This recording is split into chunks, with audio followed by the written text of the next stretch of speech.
So basically, for most of psychology's history, the focus has been on what's negative about people, on diagnosing illnesses, on depression, on problems. And since like the late 90s, there's been a huge emphasis on positive psychology, on studying what's right about people, on studying human flourishing. And kind of the fundamental root of most of positive psychology research is the assumption of what's called hedonism, which is basically the pursuit of pleasure, the avoidance of pain. And so there's a lot of researchers in the positive psychology space, or there's a few, who feel like positive psychology research is very limited, because basically what one of the core assumptions is that positive emotions lead to positive outcomes. And that kind of goes against a lot of different types of philosophies like Stoicism or Buddhism, or even more spiritual practices that talk about how sometimes actually negative experiences, sometimes negative emotions produce some of the best outcomes. And so solely avoiding negative, challenging, difficult emotions is probably actually one of the worst things a person can do who's seeking growth. There's a really good poem by Douglas Malloch, and he's talking about trees, but he says, "Good timber does not grow with ease. The stronger the wind, the stronger the trees. The further sky, the greater length. The more the storm, the more the strength." And so essentially, strong trees, they require difficult circumstances. They require strenuous environments that force them to adapt deeper roots. And so if you're always avoiding negative or challenging emotions, there's obviously going to be some problems internally. You're not dealing with things.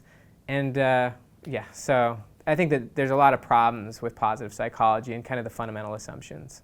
Anticipation is a huge component of psychology. Basically what most people anticipate that an event or a thing is going to be more intense than it actually is. It's why people wait a long time to jump in a swimming pool, is because they think that it's going to be an intense experience. And so if you anticipate that a task is going to be difficult, you're probably going to procrastinate it, or you're going to put it off, or you're going to have emotional challenges going into it.